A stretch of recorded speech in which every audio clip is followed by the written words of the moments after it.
ফেনীতে মুহুরী নদীর পানি কমতে শুরু করেছে।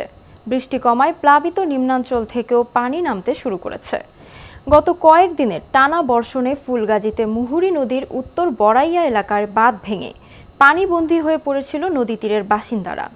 জাহিদুল ইসলামের প্রতিবেদনে বিস্তারিত।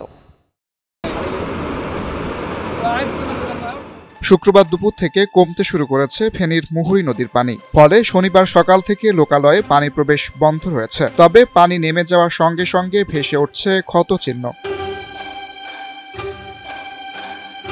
একদিনের প্লাবনে 5টি গ্রামের শতাধিক পুকুরের মাছ ভেসে গেছে। ক্ষতি হয়েছে রাস্তাঘাট সহ বিভিন্ন প্রতিষ্ঠানেরও। স্থানীয়রা বলছেন, ভাঙস্থান মেরামত হলেও তাদের শঙ্কা কাটছে না। ওই দিন বৃহস্পতিবার দিন যখন রাত্রে আমরা সবাই ঘরে, হঠাৎ করে বাঁধ ভেঙে আমরা যায় জিনিস কোনো কিছু গুছাইতে পারি নাই, সব কিছু নষ্ট হয়ে গেছে। এরকম সবসময় বাঁধে এই বস্তা ফেলায়, আবার কিছুদিন পরে দেখা 6 মাসও যায় না, টিকে না, আবার ভেঙে চলে আসে।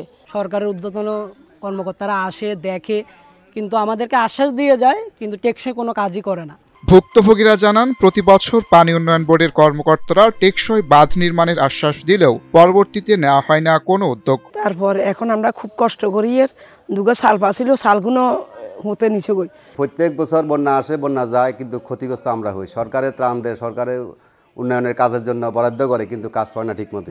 ভাঙা বাঁধ নির্মাণের জন্য জিও ব্যাগ আনা হয়েছে বলে জানিয়েছেন পানি উন্নয়ন বোর্ড।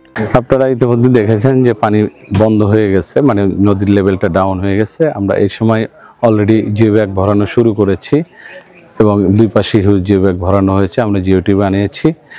আমরা কিছুক্ষণের মধ্যেই জিও টিউবগুলো পাম্পিং করে ওটাতে বালি ঢুকে দ্রুত এটা ক্লোজ করব, তারপর জিও ব্যাগ দিয়ে এটাকে কানেকশনটা তো স্ট্রং করে দিব। তাহলে সেক্ষেত্রে ভবিষ্যতে পানি বাড়লেও ঢোকার পরিস্থিতি ক্রিয়েট হবে না। এরপরে আমরা এটাকে মাটি দিয়ে ফুল সেকশনে ডেভেলপ করে দেব।